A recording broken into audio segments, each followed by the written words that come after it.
how to be happier in your career. You know, if there's one thing that we all have in common, it's that we all want to be happy. You know, we all want to be happy in our careers, right? And when I say happy, I don't mean, you know, jolly or excited or giddy. You know, that's all good. You know, it's happiness on the outside, but that may not necessarily reflect how you feel on the inside. You know, when I say happy, I mean that I'm talking about that inner glow, that joy that radiates from the inside out. You know, that's the kind of happiness that I'm talking about.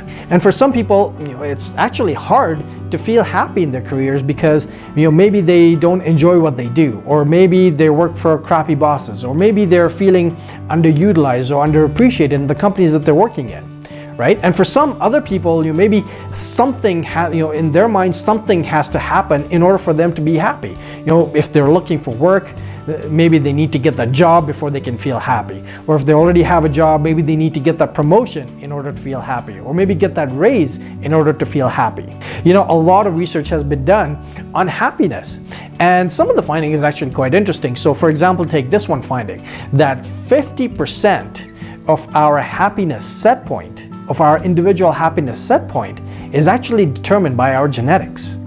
And that the other 50% is really up to us. It's up to us to be able to generate that happiness.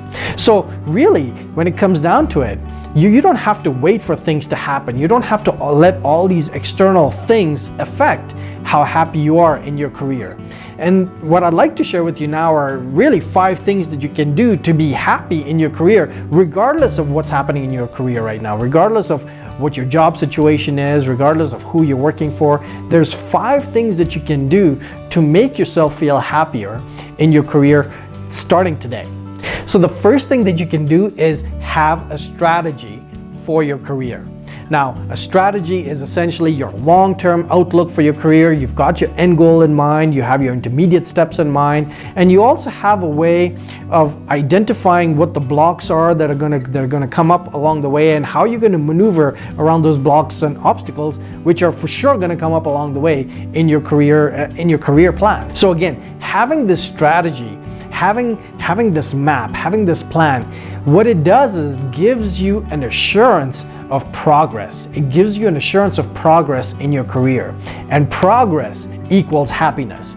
You know, when you know that you're moving towards something, when you know that you're moving and progressing in your career, it gives you that inner sense of joy. It gives you that inner sense of satisfaction, that inner sense of peace that doesn't come when you are obviously feeling stalled in your career, when you don't have a plan and you're worried about what's going to happen tomorrow, what's going to happen next year, what's going to happen 5 years from now, or what you're doing today and how that's going to impact your career over the long term. When you're worried about these things, I mean, that really starts to eat away at your joy. It starts to eat away at your happiness. So have a career strategy. Again, your strategy will give you this assurance of progress in your career, and it will start to create this inner sense of joy in you. The second thing to do is to celebrate the miles that you've run. You know, remember that everything that you've gone through, everything that you've experienced, all the knowledge that you've gained, all the insight that you've gained, these are uniquely your own. These are things that you have earned. You know, we can get so caught up focusing on things that we don't have that we forget about the things that we do have. And the things that we do have so much value. Right? We don't value the things that we have. So celebrate the miles that you've earned. Celebrate the things that you've earned to date, because nobody handed it to you. You know, you've earned it for yourself. You've earned your experience for yourself. You've earned everything that you have up till now for yourself. So celebrate it, remember it, and celebrate it. The third thing you can do is be around happier people. You know, if you're around happier people, you will feel happy. If you're around miserable people, you will feel miserable. Whatever the emotional set point is for the group that you hang out with, you are eventually going to get there. So if you've been feeling blue or miserable or unhappy or, you know, in a funk, have a look at who you've been hanging around with. You know, have a look at the emotional set point of the people that you talk to on a regular basis, the people that you hang out with on a regular basis. You know, what is their emotional set point? And if it is, you know, if they are miserable, if they're always in a funk, if they're always complaining, if they're always, you know, talking negatively, if they're always in this negative headspace, you may want to reconsider hanging out with them. You may want to find people who are more positive, people who are more optimistic, people who are happier about themselves, about the situation, about life, whatever. Find people who are happier, hang out with them. The fourth thing you can do is, hey, you know what? Do something nice for someone. Giving is a great way to boost your happiness, because what it does is it essentially strengthens your social bond. It strengthens your connection with people.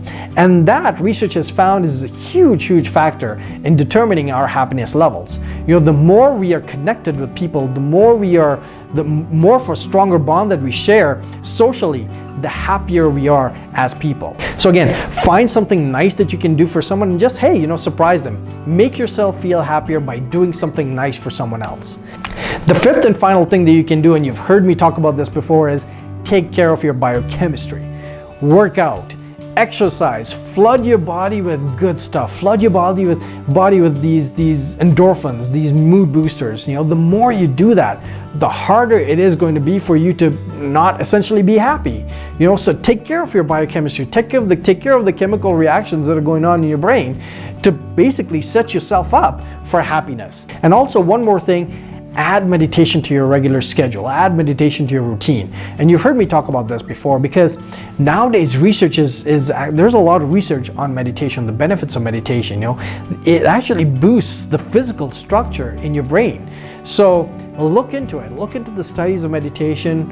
There's lots of resources online to help you understand what the benefits of meditation are. There's also lots of resources online to help you essentially start up your practice of meditation. And it's not difficult. It's actually quite simple. You just have to take the time to do it. So there you go. 5 things that you can do to boost your level of happiness in your career. Hey, Amir Radali here. Thank you for watching this video. I hope you enjoyed it. I hope you got something out of it. And if you did, there's a few things you can do to make sure that we continue our relationship.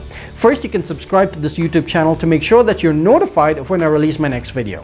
Second, you can join me on Facebook, where I share daily insights and inspiration to help you recharge and energize for your workday.